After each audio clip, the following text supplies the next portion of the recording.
Assalamualaikum warahmatullahi wabarakatuh.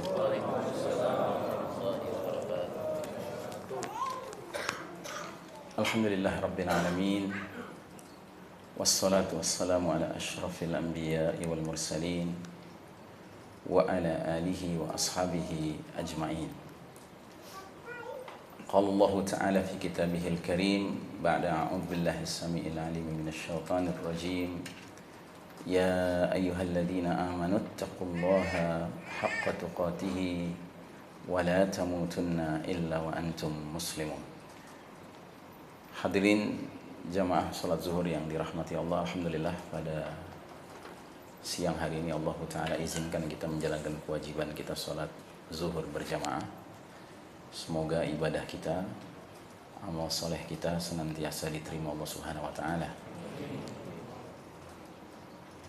Siang hari ini tema yang kita bahas merupakan salah satu kajian akhir zaman yang mengambil judul Asyra Ayat,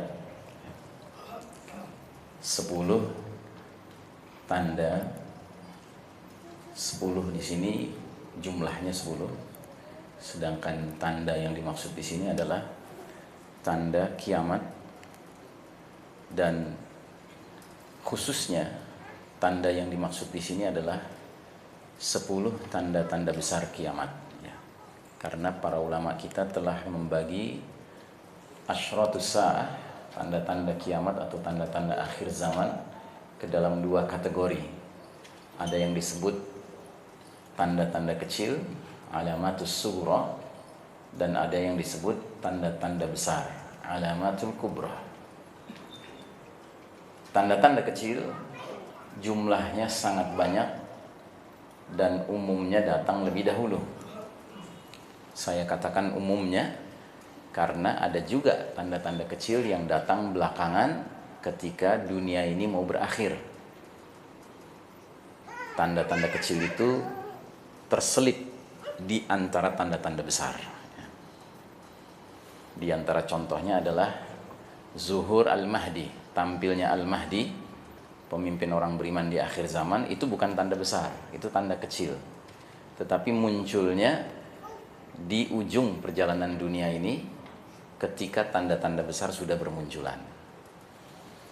Atau tanda kecil lain lagi yang juga munculnya belakangan, yaitu berhembusnya angin lembut, selembut sutra, aromanya wangi seperti misik kesturi, dan angin itu tugasnya mewafatkan orang-orang beriman baik-baik, termasuk yang imannya paling ringan sekalipun, walaupun tinggal seberat biji zarrah, maka angin itu akan mewafatkan mereka, sehingga tersisalah nanti tinggal syirarin nas, orang-orang yang paling jahat, yang paling buruk, orang kafir 24 karat, mereka yang mengalami kiamat.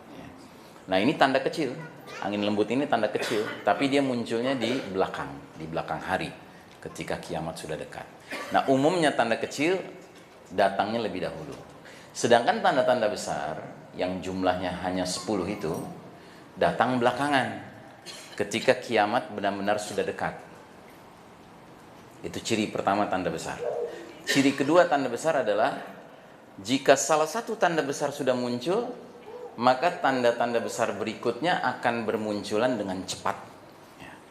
Nabi mengumpamakannya seperti biji marjan, biji-biji marjan yang diikat dengan satu tali, ujungnya dikasih simpul. Begitu simpulnya terbuka, mungkin digunting, ya, biji satu jatuh, maka biji berikutnya akan jatuh dengan cepat. Itu ciri kedua dari tanda-tanda besar. Ciri ketiga dari tanda besar adalah semua tanda besar itu sifatnya spektakuler, sangat luar biasa, sangat dahsyat. Kalau dia berupa kejadian alam yang dahsyat. Kalau dia berupa sosok manusia yang dahsyat. Kalau dia berupa hewan yang dahsyat. Itu tanda-tanda besar.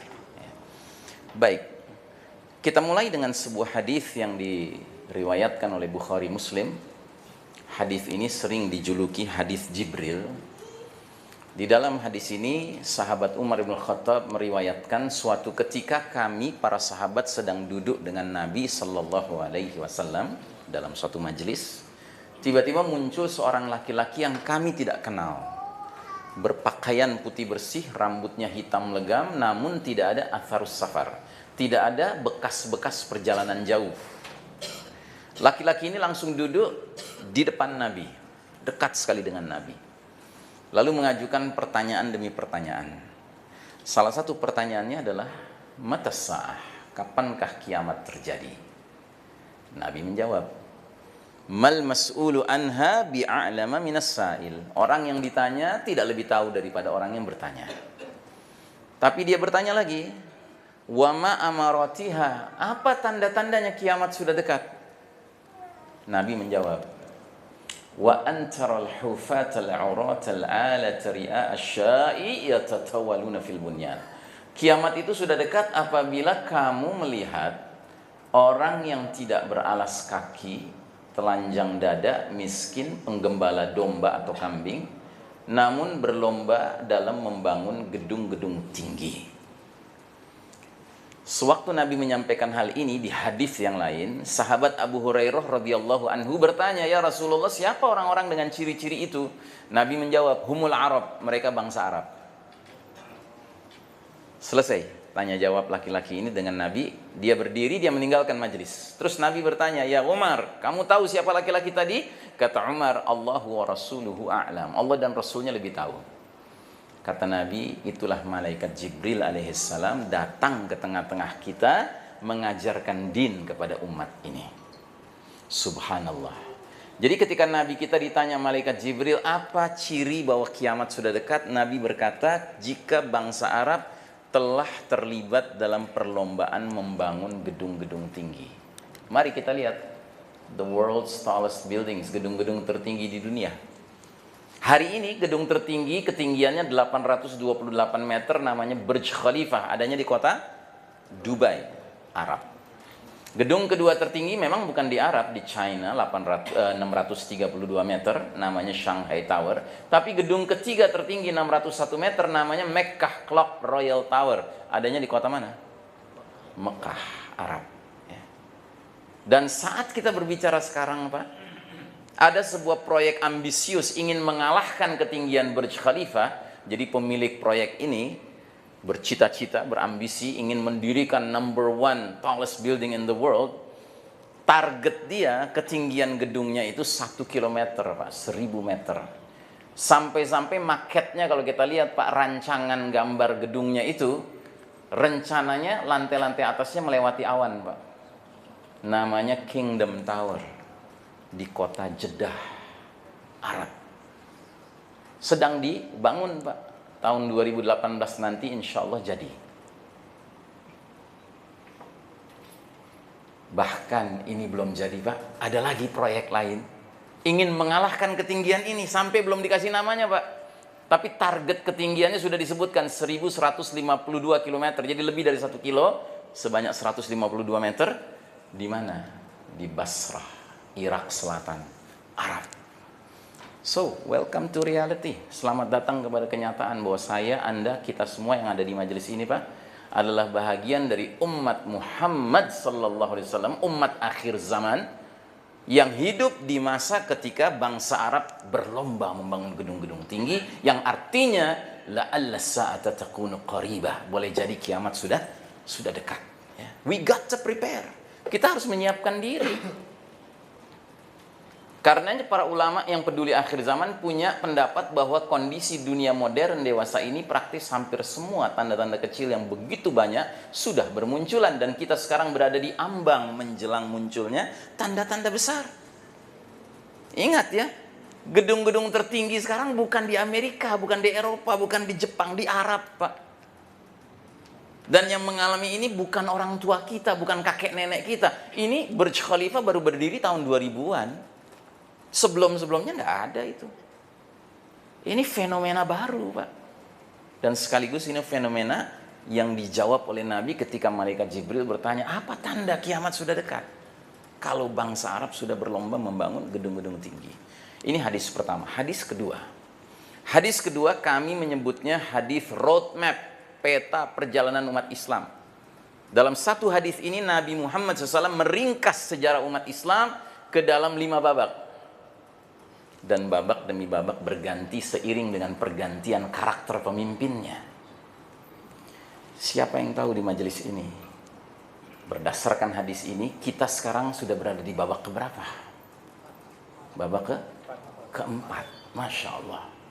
Seandainya Bapak nonton iklan film, tertarik, akhirnya beli tiket untuk nonton ke bioskop. Film itu terdiri dari 5 babak. Tapi karena kurang perhitungan, Jakarta kan macetnya makin dahsyat, apalagi malam minggu. Sampai di bioskop berdua istri, film udah mulai. Daripada angus tuh tiket, udah masuk aja. Begitu duduk yang sedang ditayangkan babak keempat, hitungannya Bapak dan Ibu datang ke bioskop di awal film, di tengah film, menjelang akhir film. Menjelang akhir film. So welcome to reality. Selamat datang kepada realitas. Jangan lagi kita mengatakan, Ustadz ngapain sih ngomongin kiamat, kan masih lama. Siapa bilang masih lama? Jangankan kita, Nabi dan para sahabat saja dahulu kala menghayati betapa dekatnya kiamat. Ada seorang sahabat keluar rumah suatu ketika lihat ada asap membumbung di kejauhan, kabut. Dia langsung gedor pintu-pintu tetangganya, dia teriak-teriak, ad-dukhan, ad-dukhan katanya. Asap, asap katanya. Tetangga-tetangganya keluar mengelilingi dia dan bertanya, ada apa? Dia tunjuk ke arah asap itu, dia teriak lagi, ad-dukhan katanya. Asap katanya, kabut katanya. Mereka bertanya, ada apa dengan kabut itu? Sahabat ini balik bertanya, tidakkah kalian ingat di antara keterangan Nabi mengenai alamatus sa'ah, tanda-tanda sudah dekatnya kiamat, kalau seandainya sudah muncul, ad-dukhan. Bayangkan, itu 15 abad yang lalu sahabat meyakini apa yang dia saksikan itu tanda yang Nabi maksudkan. Dan Anda tahu, ad-dukhan itu kategorinya tanda kecil apa tanda besar, Pak? Tanda besar. Berarti sahabat itu meyakini bukan saja ini sembarang tanda kiamat, tapi ini tanda besar yang artinya apa? Kiamat sudah dekat. Kalau mereka saja begitu menghayati kedekatan jarak dengan kiamat, kita yang hidup sekarang pantasnya lebih menghayati apa lebih santai saja? Jawab sendiri. Hadisnya sebagai berikut.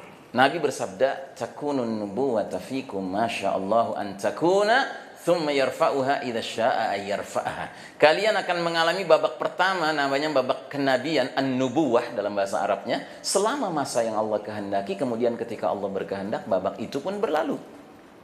Kenapa disebut babak kenabian? Karena babak pertama sejarah umat Islam, para sahabat langsung dipimpin oleh Nabi Muhammad SAW, pemimpin terbaik. Makanya disebut babak kenabian. Ya. Sudah berlalu. Tidak berlangsung lama. Nabi diangkat jadi Nabi usia 40, wafat usia 63. Berarti hanya 23 tahun berlangsungnya. Lalu datang babak kedua, kata Nabi, babak khilafatan ala minhajin nubuwah. Babak kekhalifahan yang mengikuti metode kenabian dalam kepemimpinannya. Selama masa yang Allah kehendaki, ketika Allah berkehendak, babak itu pun berlalu. Dan waktu Nabi masih hidup, Nabi sudah beritahu para sahabat, jika aku wafat akan muncul para khalifah thalathuna aman, 30 tahun. Wa ba'da dzalika al-muluk. Setelah itu kerajaan-kerajaan. Subhanallah, benar. Babak kedua adalah babak kepemimpinan khulafa'ur rasyidin, khalifah-khalifah yang lurus, yang istiqamah, yang nyunnah, yang adil, bijaksana. Mereka terdiri dari para sahabat-sahabat pilihan, sahabat-sahabat utama, mubasysyirina bil jannah, dijamin surga sama Nabi. Siapa mereka? Abu Bakar As-Siddiq, Umar bin Khattab, Utsman bin Affan, Ali bin Abi Thalib, dan Hasan bin Ali. Saya memasukkan Hasan bin Ali karena apa? Karena kalau kita jumlahkan masa kepemimpinan Abu Bakar plus Umar plus Utsman plus Ali, itu 30 tahun kurang 7 bulan. Sedangkan Hasan bin Ali menggantikan Ali persis 7 bulan masa kepemimpinannya. Berarti menggenapkan jadi 30 tahun kan? Berarti dia masuk Khulafaur Rasyidin. Tapi jarang disebut dalam kitab-kitab sejarah kita karena terlalu singkat kepemimpinannya, tidak sampai setahun. Terus datang babak ketiga. Babak mulkan adhan, raja-raja yang menggigit. Dalam catatan sejarah, babak ketiga ini adalah kepemimpinan mereka-mereka yang tetap digelari khalifah, sistem bermasyarakat bernegaranya tetap disebut khilafah, Al-Quran dan Sunnah dijunjung tinggi sebagai sumber hukum. Tapi sayang, pergantian seorang khalifah kepada khalifah berikutnya meniru cara-cara kerajaan. Sehingga babak ketiga dalam sejarah Islam diwarnai dengan jatuh bangun silih bergantinya dinasti-dinasti Islam. Tahu dinasti ya? Dinasti itu artinya kekuasaan beredar di kalangan keluarga tertentu. Kalau si raja meninggal, si khalifah meninggal, yang menggantikan mesti anaknya atau adiknya atau keponakannya, pendek kata kerabatnya. Makanya ada dinasti keluarga Umayyah, ada dinasti keluarga Abbasiyah, ada dinasti Kesultanan Utsmani Turki, dan masih banyak yang lain. Tetapi 3 ini yang terkenal dan berlangsung lama, Pak. 1262 tahun alias 13 abad dia berlangsung. Kadang umat punya khalifah yang adil, kadang umat punya khalifah yang zalim karakternya. Tapi sekalipun zalim, umat tidak berontak. Karena apa? Karena umat sadar pada waktu itu kezaliman khalifah bersifat personal, bukan institusional. Secara institusional umat pada hakikatnya tunduk pada Quran dan Sunnah. Karena itu pemimpin yang sejati, Pak. Bukan selain itu. Person bisa berubah-ubah. Tapi prinsip dasarnya harus ada kejelasan reference, kejelasan rujukan Quran dan Sunnah. Dan itu masih diberlakukan. Karenanya umat nggak ada alasan untuk berontak. Dan di zaman itu tidak jarang umat saking geramnya dengan khalifah menyalurkannya kemana? Ke ulama. Karena di zaman itu ulama yang amanah ada. Ulama yang kalau mendengar keluhan rakyatnya umat ini, dia sampaikan dengan lugas kepada khalifah zalim itu. Dan kadang-kadang begitu dia sampaikan, dia bacakan ayat, dia bacakan hadis, itu khalifah zalim itu bisa menangis, Pak. Suatu keadaan yang sekarang mustahil terjadi. Kenapa? Ulamanya nggak bisa ditemukan yang seperti itu. Apalagi pemimpinnya. Boro-boro mendengarkan nasihat ulama, pergi kabur. Gitu. Nah jadi saudara sekalian rahimakumullah, babak ketiga berhitung waktu itu populasinya, itu kelasnya kelas puluhan ribu. Kalau pakai kelas hari ini 40-an ribu itu negara, provinsi, kota apa desa? Desa. Ini sekarang udah 4 juta, Pak. 4 juta kan kota. Kira-kira kalau dulu aja yang puluhan ribu diazab sama Allah begitu rupa, kira-kira yang sekarang pantas nggak diazab? Mungkin nunggu kali ya, ada negeri muslim yang akhirnya ikut-ikutan melegalkan LGBT. Kita nggak tahu negeri muslim mana tuh yang pantasnya begitu. Tapi dengar-dengar sih ada sebuah negeri muslim katanya baru-baru ini nangkep 144 pemuda laki-laki semua, ya kan, ikut pesta LGBT, semalam ditahan, habis itu dibebaskan. Nggak tahu tuh negeri muslim mana tuh yang kayak gitu. Jangan-jangan itu calon, itu kandidat. Ya kan? Kalau itu terjadi, Pak, sudahlah. Mungkin Allah segera mendatangkan Ad-Dukhan ini. Pertanyaan sekarang, Ad-Dukhan ini disebabkan oleh apa? Mari kita lihat surat Ad-Dukhan kembali ayat 16. Yawma nabtshul batshatal kubra inna muntaqimun. Ingatlah hari ketika kami menghantam mereka dengan hantaman yang keras, sesungguhnya kami adalah pemberi balasan. Hantaman dari mana? Dari langit. Wa iyyaru kisfan minas sama'i saqitan yaqulu sahabum markum. Jika mereka melihat bongkahan-bongkahan batu berjatuhan dari langit, maka mereka akan mengatakan itu adalah awan yang bertindih-tindih. Kalau kita yang hidup di era sains modern, teknologi canggih babak keempat ini ditanya bongkahan batu jatuh dari langit, namanya apa? Meteor. Subhanallah ya. Anda bukan generasi para sahabat ya. Para sahabat ditanya bongkahan batu jatuh dari langit nggak bisa nyebut. Kita tahu, Pak. Dan memang benar, NASA, lembaga antariksa Amerika Serikat, telah memantau jagat raya ini dan mereka sudah mendeteksi ada sebuah meteor yang cukup besar. Mereka kalkulasi gerak arahnya, kecepatannya, ukurannya berapa. Mereka berkesimpulan meteor ini bakal melintasi langit bumi kita tahun 2029. Ya itu kalau nggak meleset lebih cepat ya, bisa jadi lebih cepat. Gitu, ya.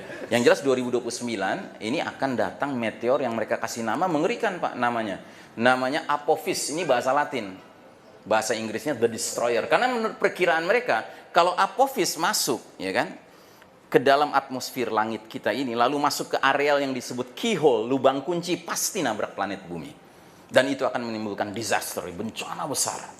Gitu. Dan mereka sudah perkirakan, Pak, ukuran dari meteor ini begitu besar sehingga kalau dia nabrak atmosfer dia akan pecah, karena atmosfer fungsinya sebagai perisai kan, pelindung kan. Tapi walaupun pecah akan ada bongkahan besarnya, Pak, yang ukurannya menurut perkiraan mereka diameter batunya itu minimal 2 km. Diameter batunya 2 km, Pak. Lari kencang dengan kecepatan minimal 60.000 km per jam. Yang artinya apa? Begitu dia nabrak daratan, dia pasti menimbulkan ledakan yang besar. Dan ledakan itu sudah mereka perhitungkan, kekuatannya 100.000 kali lipat daripada bom atom yang pernah jatuh di Jepang, di Hiroshima atau Nagasaki. Dan kita tahu, Pak, kalau bom atom, bom nuklir diledakkan, itu kan muncul dukhan, kan, kabut berbentuk cendawan, ya kan? Ini pun demikian, cuma bedanya cendawannya nggak kenal berhenti, Pak, terus meluas sampai menyelimuti planet bumi kita ini. Itulah ad-dukhan. Dan mereka sudah bikin ilustrasinya. Ya, dan sebagian ilustrasi ini ya, dibuat oleh Hollywood. Karena Hollywood senang bikin film-film yang sumber inspirasinya dari Quran dan Sunnah tanpa mau menyebut sumbernya dari mana. They just want to make money. They just want to entertain. Buat kita ini sarana tafakur. Ya, mari kita lihat. Ya. Dan menurut teorinya Pak, kalau batu itu jatuh di satu wilayah, 200 km radius tempat jatuhnya batu itu, semua orang jadi karbon Pak, mati Pak. Jadi na'udzubillah kalau jatuhnya di Jakarta, penduduk Bogor selamat nggak? Loh kok ketawa? Jakarta Bogor berapa kilo? 60. Ya nggak selamat. Penduduk Bandung nggak selamat. Nah lihat nih, begitu dia hantam daratan, timbullah ya kabut berbentuk dukhan, berbentuk apa? Cendawan. Ya. Tapi terus meluas. Ya.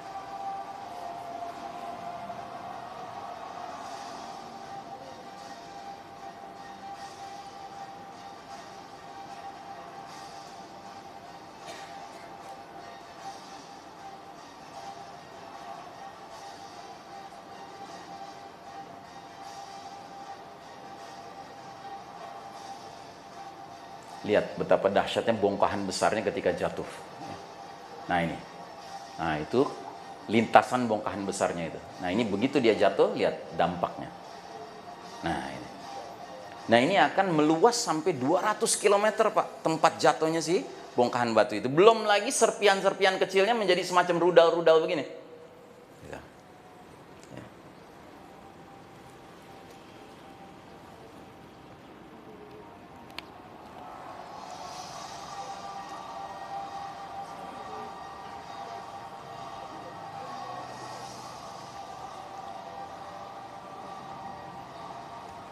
Baik, cukup ya. Sedangkan Allah mengatakan ini azab. Nabi menjelaskan maksudnya apa? Ad-dukhan membuat orang beriman seperti kena flu. Sedangkan ad-dukhan membuat orang kafir membengkak tubuhnya, kepalanya sampai keluar cairan dari lubang telinganya. Di hadis yang lain Huzaifah bertanya, ya Rasulullah apa itu dukhan? Nabi menjelaskan dengan membacakan ayat tadi, tunggulah hari ketika langit mendatangkan kabut yang nyata meliputi manusia, inilah azab yang pedih, memenuhi semua yang di timur dan di barat, menyelimuti selama 40 hari dan 40 malam. Adapun bagi orang beriman dia terpapar sehingga kabut itu menyebabkan semacam zakmah, pilek, flu. Jadi kalau iman kita murni Pak, nggak tercampuri kemunafikan, kefasikan, kesyirikan, kekufuran, kita cuman sebatas flu atau pilek. Tapi bagi orang kafir ya, maka dia akan seperti orang mabuk, keluar cairan dari lubang hidung, lubang telinga, lubang duburnya. Di dalam asarnya Ibnu Umar, putranya Umar bin Khattab radhiyallahu anhu, beliau mengatakan, lalu asap itu masuk ke telinga orang kafir dan munafik sehingga kepala mereka seperti kepala hewan terpanggang. Ya, kepanasan mereka.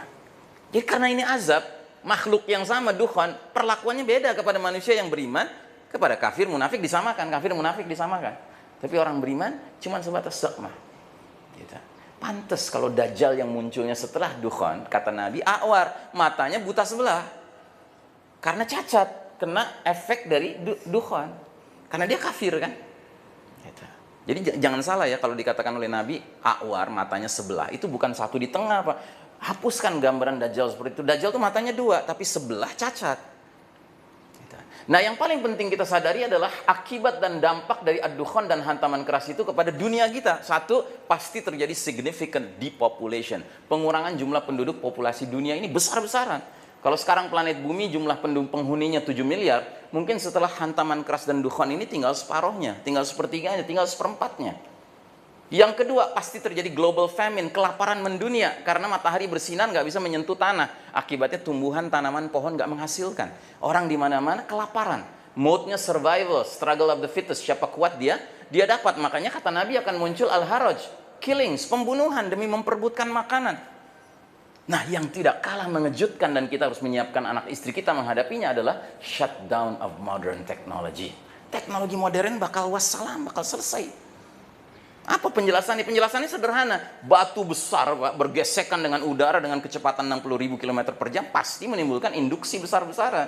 Wassalam HP, wassalam komputer, wassalam listrik, AC, mobil, motor, pesawat udara, sinyal-sinyal satelit. Inilah yang dikatakan Nabi 15 abad yang lalu. Wa'udtu min haitsu bada'tum, wa'udtu min haitsu bada'tum, wa'udtu min haitsu bada'tum.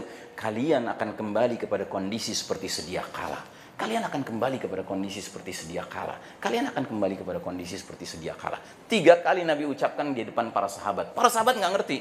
Karena mereka nggak pernah lihat komputer, nggak pernah lihat handphone, nggak pernah lihat pesawat udara. Kalau kita dengar ini Pak, kita ngerti. Tapi setelah ngerti mau apa? Mau percaya atau mau ragu? Bisa saja kita ragu. Ah Ustadz jangan nakut-nakutin gitu dong Ustadz. NASA udah bisa mendeteksi Apophis, masa iya sih NASA belum bisa melakukan langkah-langkah preventif? Kasihan deh. Ini muslim udah masuk lubang biawak. Ya kan? Mungkin dia sholatnya masih sama dengan kita Pak, baca surat Al-Ikhlas. Tapi begitu Allahus Somad dalam hatinya teknologi somad, teknologi tempat bergantung. Ya. Jadi nggak zamannya Pak, kita mentertawakan seorang ayah yang mendorong anaknya belajar serius memanah, berkuda, berenang. Ya. Karena itu pesan Nabi, didiklah anak kalian berkuda, memanah, berenang. Nggak usah kita sok modern dengan mengatakan, Ustadz itu maksudnya bukan memanah, belajar nembak. Maksudnya bukan berkuda, belajar bawa tank, belajar bawa pesawat udara. Sorry, saya udah kaji tuh hadis-hadis akhir zaman tentang peperangan-peperangan yang bakal dipimpin oleh pemimpin kita Al-Mahdi nanti. Nggak ada tuh pakai drone, nggak ada pakai roket, nggak ada pakai komputer, nggak ada. Yang ada pakai pedang lagi, pakai panah lagi, berkuda lagi kita. Ya. Jadi yakinlah Pak. This is not bad for us. Ini bukan buruk buat kita Pak, shutdown of modern technology. Ini bagus buat umat Islam. Supaya apa? Supaya tiba-tiba kita dengan mereka orang kafir jadi setara. Kita kan sekarang nggak setara Pak. Umat Islam nggak pernah berperang sama orang kafir sekarang Pak. Yang ada kita dizolimi sama orang kafir. Di medan jihad para mujahidin paling mentok pakai AK-47. Mereka di ruang ber-AC Pak pakai mouse gini. Pencet, ceger, bergerak tuh drone. Menembak sekian ratus muslim, termasuk ibu-ibu, anak-anak. Ya kan? Zolim, Mbak. Nggak fair. Allah tahu bahwa kita nggak mungkin mengejar ketertinggalan mereka. Dan Allah tahu, enough is enough. Ya kan? Ini kezoliman sudah melampaui batas. Ya. Jadi akan ada tadakhul Rabbani, akan ada intervensi Rabbani untuk membuat kondisi kita dengan mereka 0-0, Pak. Kalau sudah begitu, kaidah Betawi berlaku dong ya. Lo jual, gua borong. Gitu. Kalau sekarang mah kita ngomongnya doang, Pak. Ya kan? Nah jadi saudara sekalian rahimakumullah, mudah-mudahan apa yang saya sampaikan siang hari ini tidak membuat Anda makan nggak kenyang, tidur nggak nyenyak, ya kan? Tapi justru makin bergairah, ya, karena al-mustaqbal li hadzal din, masa depan di tangan Islam kok, ya kan? Jadi jangan ragu, jangan khawatir, ya. Kalau sekarang mereka sepertinya jumawa gitu kan, ini masalah waktu saja, ini masalah giliran saja. Ada sunnatut tadawul, ya, yakinlah itu, ya. Baik, mudah-mudahan apa yang saya sampaikan ada manfaatnya. Mudah-mudahan kita semua termasuk hamba-hamba Allah yang diberikan kesabaran menghadapi era penuh fitnah ini. Dan bagi Anda yang tertarik mendalami ilmu akhir zaman, alhamdulillah kami sudah menulis beberapa buku tentang akhir zaman. Karya kami, ada Boleh Jadi Kiamat Sudah Dekat, ada yang judulnya Mewaspadai Keluarnya Fitnah Dajjal, ada yang judulnya Menyambut Tampilnya Al-Mahdi, dan ada yang judulnya Isa alaihissalam, Al-Masih alaihissalam, dan peranannya di akhir zaman. Saya tidak bawa bukunya, bagi Anda yang tertarik silahkan pesan lewat nomor marketing yang tersedia di sana. Demikianlah ya, saya mohon maaf nggak ada tanya jawab kan ya, karena harus kembali bertugas kan, ngantor kan ya. Saya nggak mau mendidik korupsi waktu, ya sudah terlalu banyak koruptor di muka bumi ini. Ya, mari kita tutup dengan doa yang disunnahkan Nabi kita, yaitu doa kifaratul majlis. Subhanakallahumma wa bihamdika, asyhadu an la ilaha illa anta, astaghfiruka wa atubu ilaik. Walhamdulillahi rabbil alamin. Wassalamualaikum warahmatullahi wabarakatuh. Belum lama, belum ada 100 tahun yang lalu, tahun 1920